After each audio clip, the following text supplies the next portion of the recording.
A single forgotten letter revealed a truth so painful. I nearly collapsed reading it. Before we begin, drop a comment below with your country and what time it is right now where you're watching. Whether it's sunrise in Nairobi, midnight in Australia, afternoon in Canada, or evening in France, I want to know. Don't forget to like and subscribe, don't just sit back, tell me where in the world you are. Now, let's dive into the story. They say marriage is built on moments, but after 40 years, I know it's built on silence. The silence of routine. The quiet tick of the grandfather clock in the hall, measuring out years of predictable love. That clock was ticking, as usual, on a cool Tuesday afternoon in October when I reached into the pocket of Theron's old coat, and found the world of certainty I lived in shatter like cheap glass. For 4 decades, our life in the quiet suburban loop of Willow Creek had been a masterpiece of predictability. Theron, the reliable, understated financial analyst, and me, Elara, the meticulous homemaker and now retired librarian. We moved with the comfortable, worn rhythm of 2 people who knew every single detail about the other, or so I thought.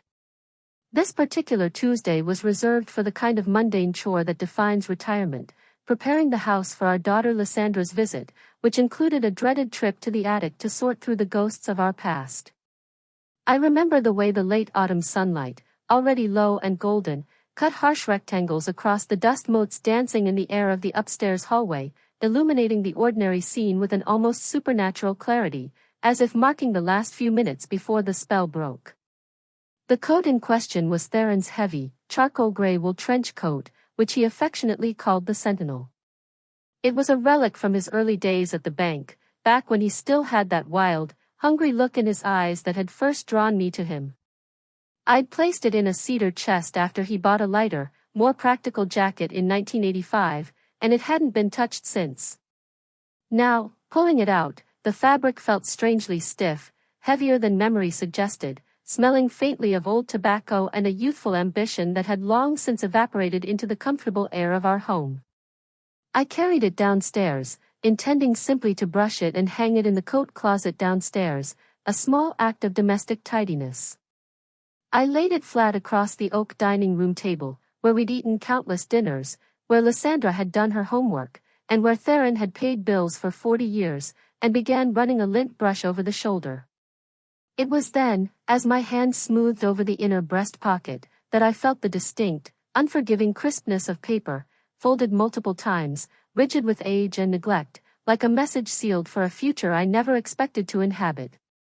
I paused, the lint brush suspended in mid-air, the familiar sound of the grandfather clock suddenly deafening. The sheer unexpectedness of the object was what halted me. Theron was fastidious about his pockets, never leaving receipts or keys behind. This felt deliberate, hidden, and profoundly unsettling. I didn't pull it out immediately. Instead, I stood there, watching my own reflection in the highly polished tabletop, seeing the face of a woman who had aged in comfort, whose lines were etched by laughter and small concerns, never by existential dread. I realized in that moment that I was afraid of the answer, afraid that the paper contained an answer to a question I didn't even know I was supposed to be asking. The weight of our 4-decade history, the mutual trust, the shared memories, seemed to compress the air in the room, making it difficult to breathe. It was a visceral premonition, the kind of absolute certainty you get right before a terrible phone call, that this tiny, yellowed slip of paper was about to rewrite the long, complete novel of my life. I finally reached in, my fingers trembling slightly as they grasped the brittle corner of the document, pulling it free from its long, dark hiding place into the bright, late afternoon light of my perfectly controlled world.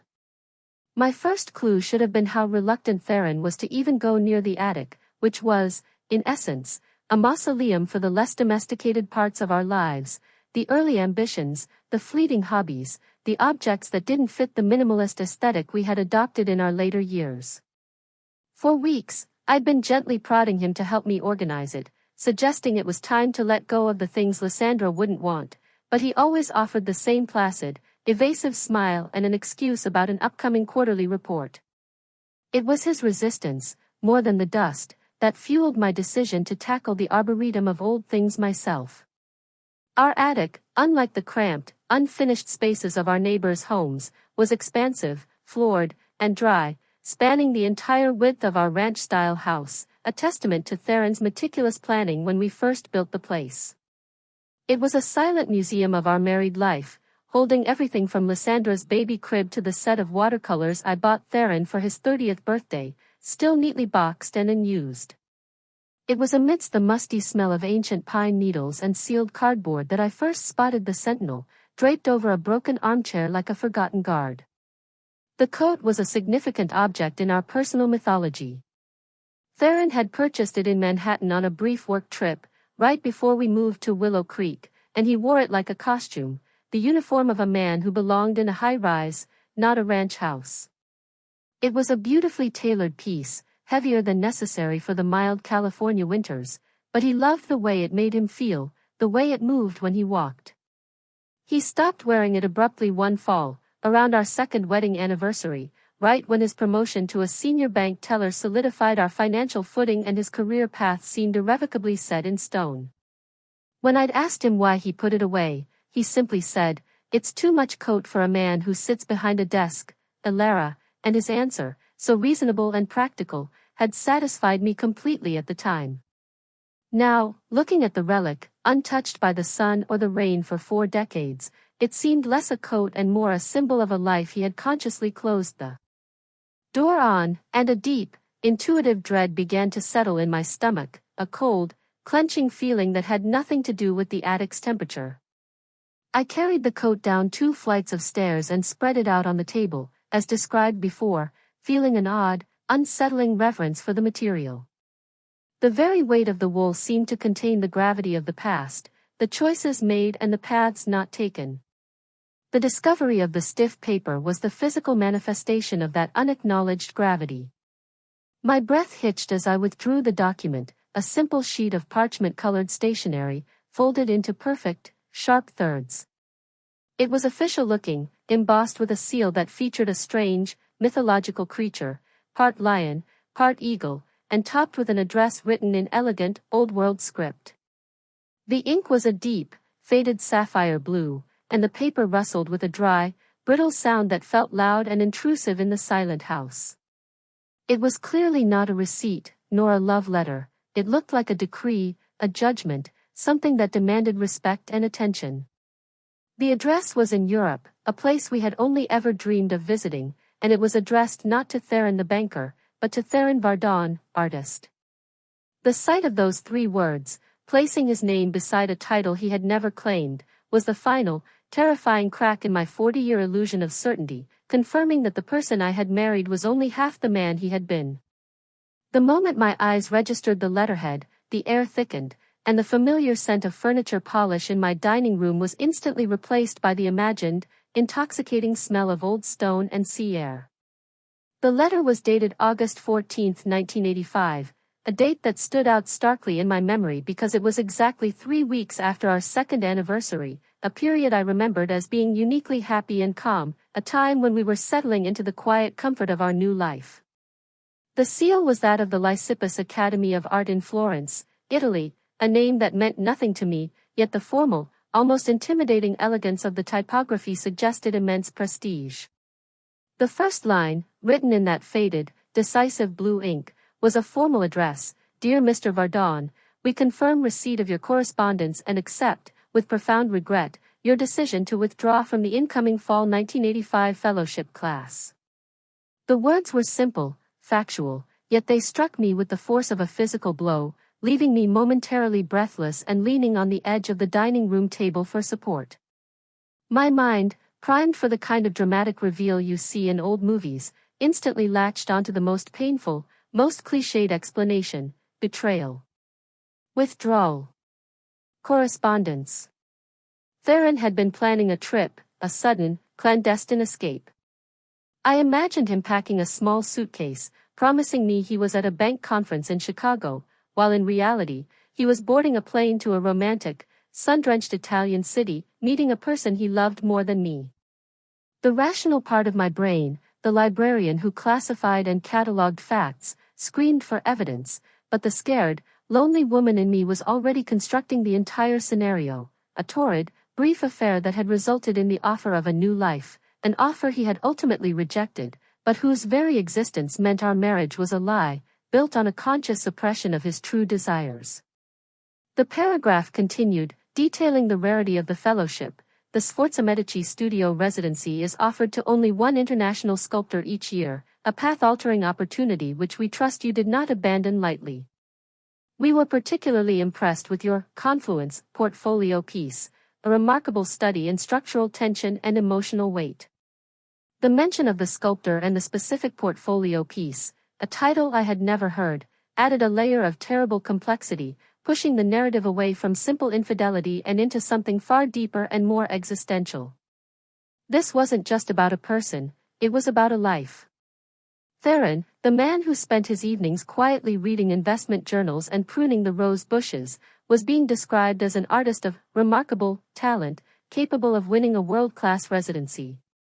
The man I knew was meticulous and risk-averse. The man in the letter was a visionary, a dreamer whose path was about to diverge entirely from the suburban sidewalk we had been walking down together.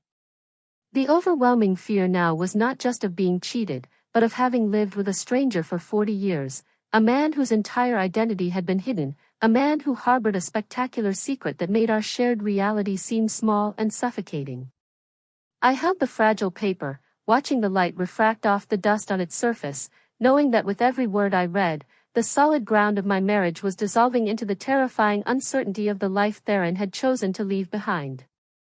I forced myself to breathe, the parchment-colored paper now wrinkled slightly in my tightly clenched hand. The bottom half of the letter was the most important, containing the Academy director's final, poignant summation, which finally dislodged the dark, accusatory narrative my fear had constructed. The director wrote, "We understand that you cited prior obligations that demanded immediate and sustained presence, and referred specifically to a duty to the person I chose to stand beside. While we mourn the loss of your talent to our program, Mr. Vardon, we must respect the weight of your commitment. The decision to sacrifice one's ambition for one's deepest human bonds is perhaps the greatest art of all."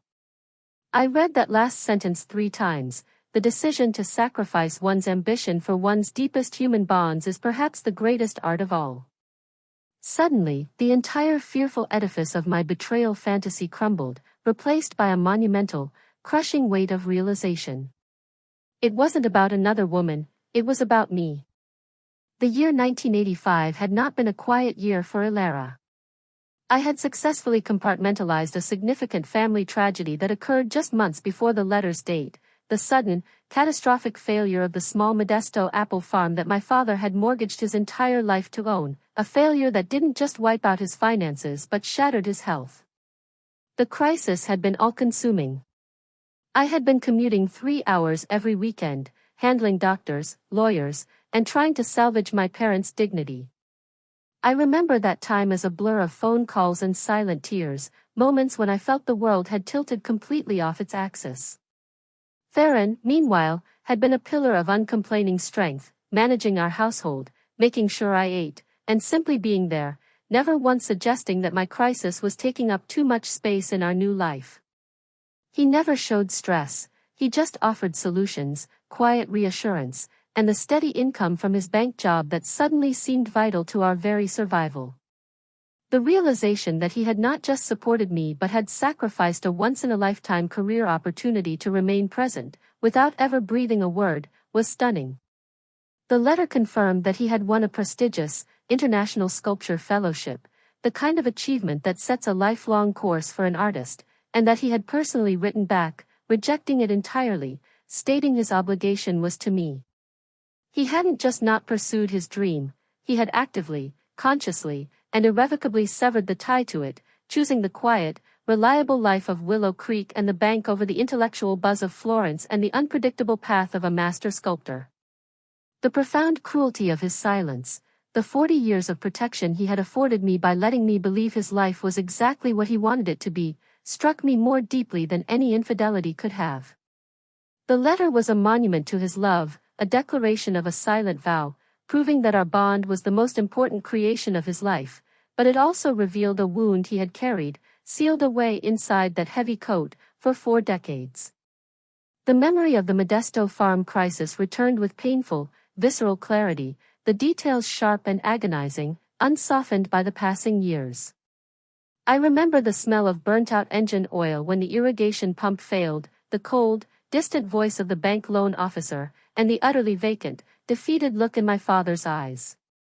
That was the landscape of my life in 1985, a landscape Theron had entered and conquered with nothing but his quiet commitment.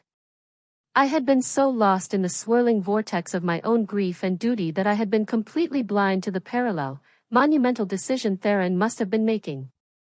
He was preparing to launch his career, to step onto the international stage, while I was preparing to bury my family's history. And yet, I remember him coming home from work every day, not with the stressed demeanor of a man concealing a secret, but with a patient, reassuring steadiness that seemed to repel all my anxiety. He would sit with me in the evenings, not asking questions about the farm, which he knew were too painful to answer, but simply offering his presence. He learned to cook in that short period, mastering a few comforting, simple meals, always making sure there was a hot plate of food waiting when I returned from my weekend drives. He would rub my shoulders, listen to my half-finished, tear-choked sentences, and never once complain about the shift in our dynamic, or the abrupt shelving of the future we had planned. I had seen his actions as purely supportive, the duty of a loving husband, but I had never stopped to consider the opportunity cost. I had been selfishly grateful for his simple presence, never imagining that his presence in Willow Creek meant the calculated abandonment of his soul's deepest calling in Florence. I realized I had not allowed him to be a person with a dream, only a supportive spouse for my tragedy. Theron had always been passionate about his art, though he kept it private. Before 1985, our tiny first apartment in the city had been dominated by the smell of clay and plaster dust, and his early sculptures, abstract pieces focused on human connection and structural resilience, had been stunning. He'd spend every spare moment in his makeshift studio in the basement, emerging covered in white dust, tired but utterly alive. But after that terrible summer, the dust slowly settled. The basement studio was converted into a laundry room, and the art supplies disappeared into boxes. When I had asked him about it a few years later, he just shrugged, claiming, "I ran out of things to say with my hands, Elara. The bank needs my mind more than the world needs another statue." I accepted his words as the reasonable explanation of a man maturing out of a youthful phase, never realizing that those words were a carefully constructed lie, a protective wall built to ensure I felt no burden or guilt about the choice he had made for us. The ghost of 1985 was not just my sorrow, it was Theron's suppressed, silenced ambition, a profound act of love I had been blind to because I was too focused on my own survival. The yellowed letter now felt like a heavy stone, anchoring me in a reality that was simultaneously 21st century and 40 years in the past. I couldn't just continue the cleaning. The house, once my comfortable sanctuary, had become a forensic crime scene, and I was the chief investigator. I carried the letter out of the dining room and into Theron's small, seldom-used office, the space he called his command center, but which was really just a repository for old tax documents and a computer he rarely touched. I was looking for the debris of the past, the subtle clues he had tried to scrub from existence. The most immediate suspect was the box of old bank files, but I wasn't looking for financial records anymore. I was looking for the man who created the Confluence portfolio piece. Behind a stack of archived W-2 forms, I found it, a slim, leather-bound sketchbook, its cover scuffed and its pages held together by a brittle rubber band. The sketchbook was a revelation, the most intimate glimpse into his mind I had ever been granted. The early pages were filled with architectural drawings, ideas for our first home, and meticulous lists of future goals, a retirement cabin, a trip to the coast, saving for Lysandra's college fund. But then, abruptly, the drawings shifted. They became studies of hands, strong, worn, decisive hands, and then, most heartbreakingly, a series of quick, powerful sketches of my face during the Modesto crisis. These weren't loving portraits, they were raw, capturing the precise moment a tear broke free, the way my jaw was set in tired defiance, the subtle tremor in my lip when I thought I was alone. They were the observational studies of a man who was watching me with excruciating intensity, recording my pain not to immortalize it, but to understand his duty. The visual clarity of these sketches was astonishing, each line deliberate, conveying more emotion than Theron ever spoke aloud. It was in the middle of the book that I found a complex charcoal drawing, a preliminary study for the confluence piece mentioned in the Lysippus letter. It was an abstract sculpture, a design of two massive, intersecting forms, one rough and heavy, representing duty and commitment, and the other light and flowing, representing ambition and dream. The two forms were violently welded together at the center, creating immense tension, yet holding each other up. It was a depiction of his soul's battle, drawn on the eve of his decision. The date on the drawing was July 1985. I sat back on the hard wooden floor, the air thick with regret and revelation, and the realization hit me: every single career move, every safe, boring choice Theron had made in our 40 years together, was a function of the fact that he was already living out his masterpiece, the creation of a stable, unshakable life that would never require me to worry, a life that was his ultimate, quiet, structural statement. I understood that his choice to take the job at the bank, a job he detested, was not an act of resignation, but an active, daily renewal of his commitment to me, a deliberate sacrifice he made with every paycheck he earned. I watched Theron that evening, a man whose face I knew better than my own, yet who felt like a complete enigma. He was in his favorite armchair, the reading lamp casting a warm, familiar glow over his silver hair, silently absorbed in the evening news, turning the pages of the newspaper with the same economical movements he used for every task. The scene was the epitome of the comfort and stability he had built, a fortress of routine, and I had, for 40 years, been the most comfortable occupant within its walls. I had the letter, the crumpled, damning evidence, still in my pocket, and the thought of confronting him felt like a monumental betrayal of the very silence he had worked so hard to maintain. I wanted to march over, slam the letter on his lap, and demand to know, why?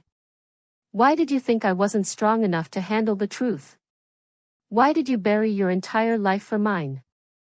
But the words caught in my throat, transformed into a raw, hollow ache in my chest. If I confronted him with anger, I would only be proving his initial assumption correct, that the burden of the truth would have been too much for me to bear during my time of crisis. The silence he kept was a measure of his protectiveness, not his deceit. It was a failure of trust, yes, but a failure rooted entirely in love. I realized that for him, the sacrifice had been a single, decisive moment in 1985.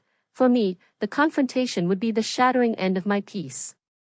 I looked at his hands, the hands that should have been shaping marble in a Florentine studio, now simply turning newsprint, and saw the subtle, arthritic swelling that comes with age, the physical cost of 4 decades of repetitive, unfulfilling work. The emotional weight of his choice, the sheer force required to suppress a talent that had won him international recognition, was now physically manifesting in his aging body. The confrontation became an internal debate, a painful accounting of what it meant to love someone. Did true love demand absolute transparency, or did it permit a self-sacrificial silence if that silence protected the beloved? I had always prided myself on our communication, but now I saw that Theron and I had been speaking 2 different languages. I spoke the language of shared information, he spoke the language of shared experience, and he believed that sparing me the knowledge of his loss was part of the experience of being my husband. I stayed silent, observing him, allowing the enormity of his choice to settle, until the anger was replaced by a profound, humbling wave of guilt. I had benefited from his choice, lived comfortably on the fruits of his surrender, and had never, in all our 40 years, truly seen the man beneath the well-pressed suit. It was clear that the conversation that had to happen wasn't a confrontation, it had to be a confession, both his and mine, for my own blindness. The internal debate, the inability to speak, drove me out of the living room and into the cold night air. I needed one more piece of evidence, one final confirmation that the artist Theron Vardon still existed, if only in shadow.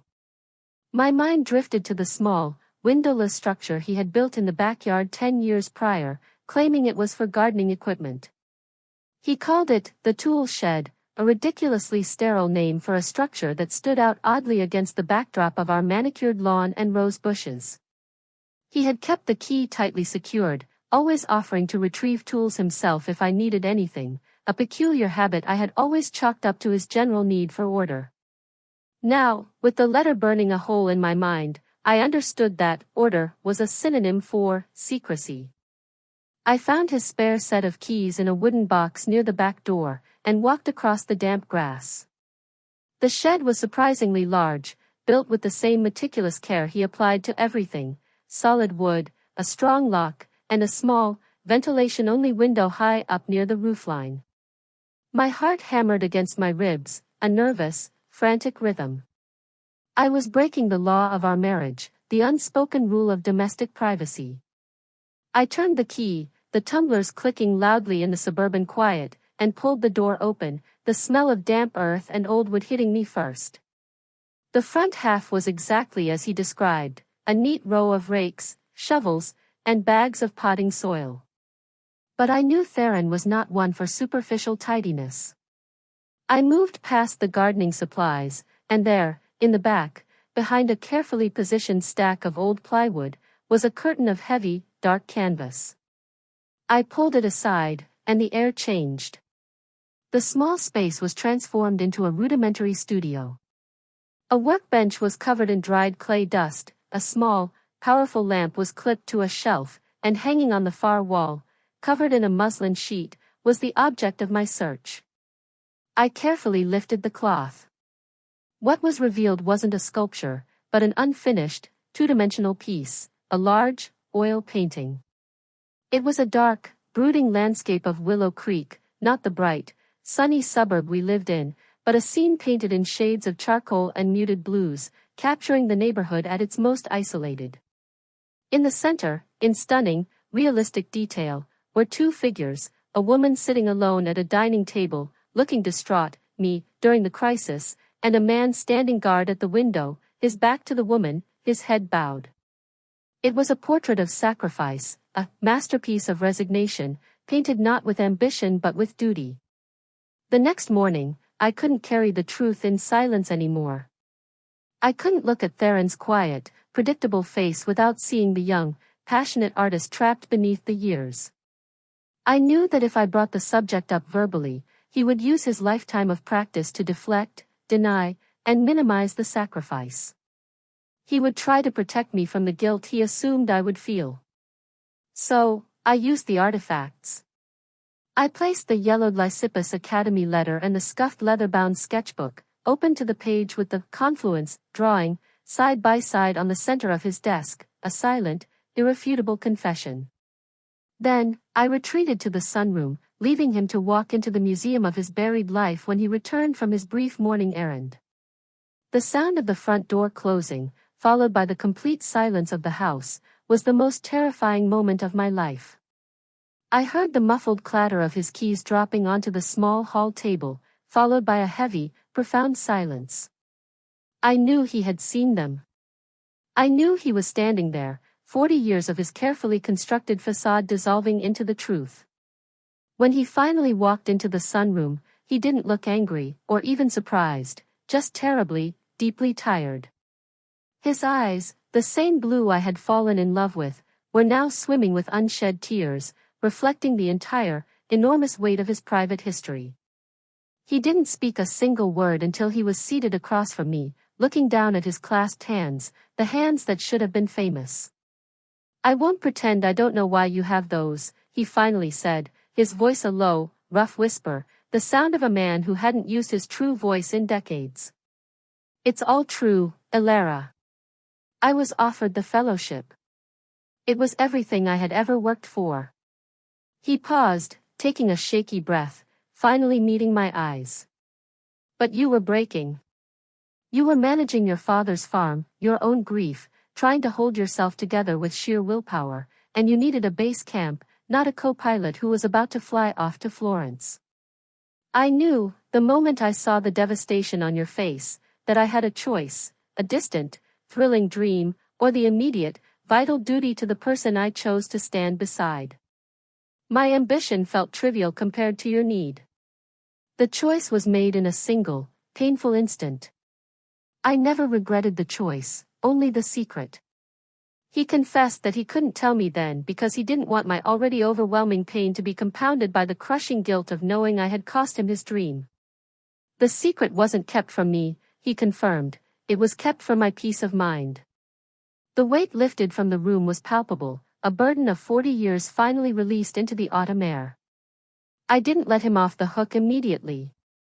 I explained the pain of being underestimated, of not being trusted with the truth, and the quiet loneliness of having married a ghost of a man.